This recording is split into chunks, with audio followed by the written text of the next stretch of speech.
My father-in-law is 50 years old, but he's a very handsome man. I'm 21, and I've always been attracted to older men. Older men drive me crazy, they're my weakness. That's my secret, and I've never told anyone.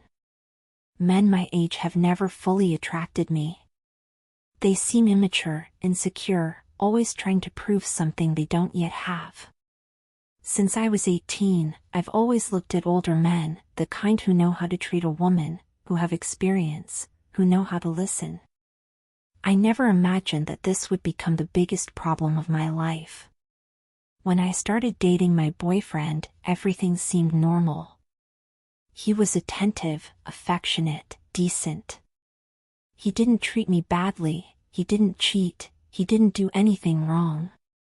But something in me never fully came alive. Even so, I kept going. 3 months into our relationship, he told me he wanted to introduce me to his family. He spoke about his parents with pride, especially his father. He said he was a serious man, hardworking, respected by everyone.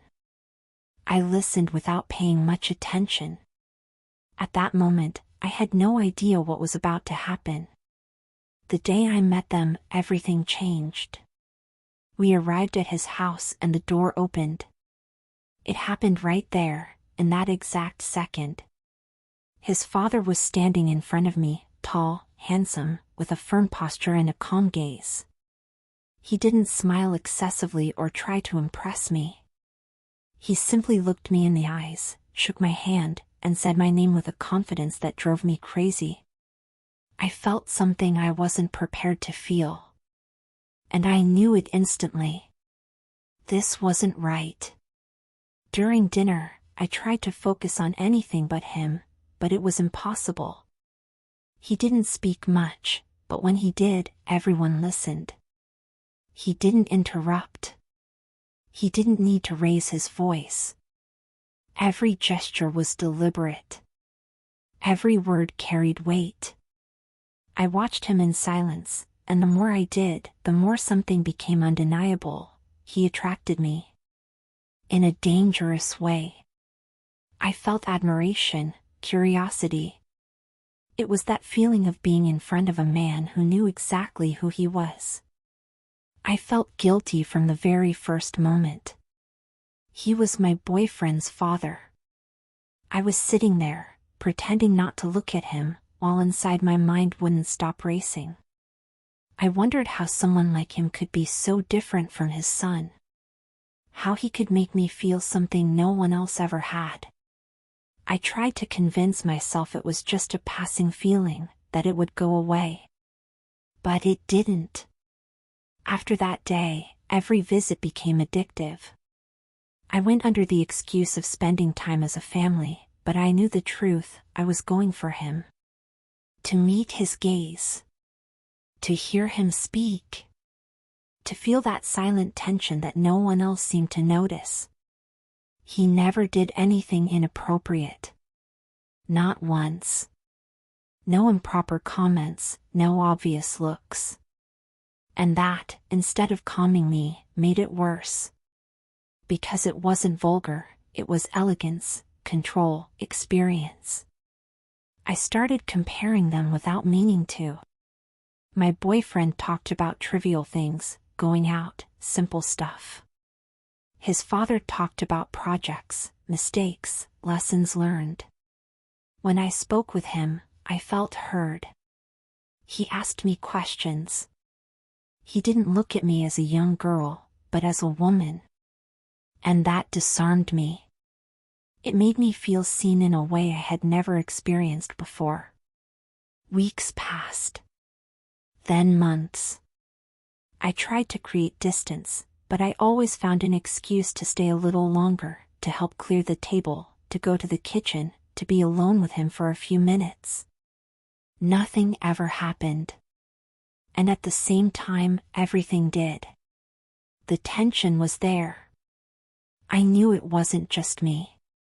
I could feel it in the air, in the silences, in the way he looked at me when he thought no one was watching. 2 months after meeting him, I could no longer lie to myself. I was falling in love with my father-in-law. Not with a fantasy with him. With the way he carried himself, his confidence, his experience. I kept telling myself it was impossible, that it was madness, that I wouldn't end up being unfaithful. But I also knew something else. When something is meant to happen, it happens. And I was getting closer and closer to crossing that line. Because what I haven't told you yet is that he also started to move closer. Subtly. Carefully. Intentionally. And that's when everything stopped being just an idea in my head and became something with no way back. I knew he was my boyfriend's father.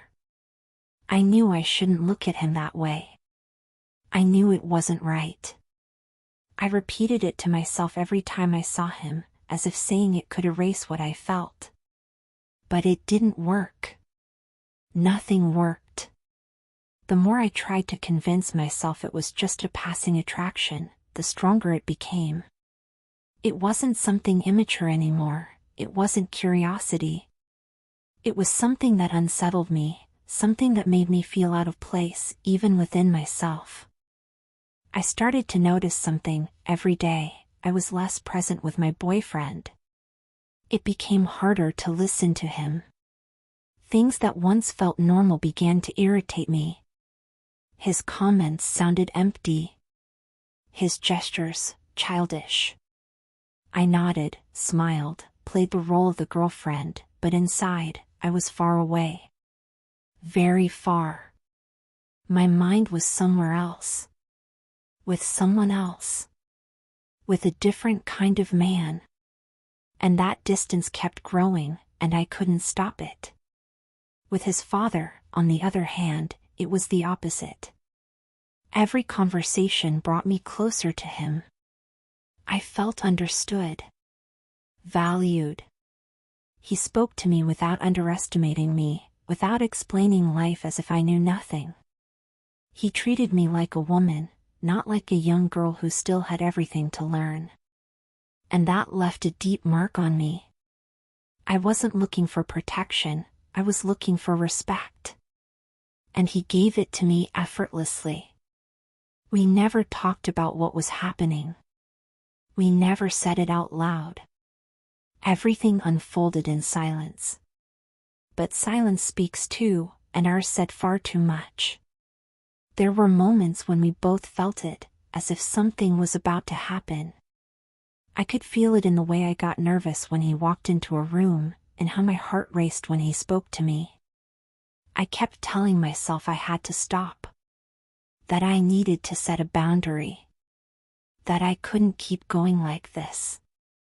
I thought about my boyfriend, his trust, the way he looked at me. I didn't want to hurt him. I truly didn't. He didn't deserve this. He hadn't done anything wrong. And that was exactly what confused me the most. Because I wasn't betraying him out of cruelty, I was betraying him for something worse, because my heart was no longer with him. There came a moment when I understood I was no longer committed to my relationship. I stayed out of habit, comfort, fear of facing the truth. But emotionally, I had already left. Every time I kissed my boyfriend, it felt like I was acting. Every time he told me he loved me, I answered with words that sounded right, but no longer felt the same. Meanwhile, every thought of his father unraveled me. One day, we were alone in the house, my father-in-law and me. It wasn't planned. It just happened. A conversation, honest and different from all the others. We talked about relationships, about mistakes, about decisions that shape your life. He told me about his marriage, about what he had learned over the years. I listened with complete attention. I felt like every word made me fall deeper. And in that moment, it happened. I ended up being unfaithful with my father-in-law. I knew I had to leave quickly. I was fully aware of what was happening. I knew it was dangerous. My boyfriend couldn't find out. In that moment, I understood something that scared me. I had chosen it. It wasn't a mistake. I chose to be unfaithful. It was a decision I knew would change everything. I thought about my boyfriend for a second. Just one. And then I pushed him out of my mind. Not because he didn't matter, but because it was already too late. Because what was happening felt stronger than any promise I had made before. After that, nothing was ever the same. In front of everyone, I was still the girlfriend. I smiled, shared dinners, made plans. But I carried a huge secret inside me, a secret that burned under my skin. Every time I looked at my boyfriend, I felt guilt. And every time I saw his father, I felt something completely different. Something I couldn't deny. I was in love with him. And that was the most dangerous part of all. I know I was wrong. I know it's unforgivable. I know there's no possible justification. But I also know it wasn't a game. It wasn't a meaningless affair. It was a slow, conscious betrayal. And the worst part, my boyfriend still doesn't know anything. He lives peacefully. He trusts me. He smiles. And I carry a lie that, sooner or later, is going to explode. We still keep texting. I constantly ask myself if I should end it, if I should disappear, block my father-in-law, pretend nothing ever happened. I think about my boyfriend, about his trust, about the way he looks at me without suspecting anything. It hurts to imagine the moment everything comes to light. It terrifies me to picture his face if he finds out the truth. Because it wouldn't just be infidelity, it would be the worst kind of betrayal. But there's another side of me too. The part that doesn't want to let go.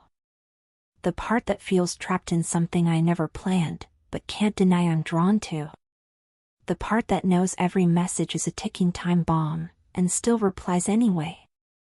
The part that lives in constant fear that someone will see something, that my boyfriend will pick up my phone, that a notification will appear at the worst possible moment.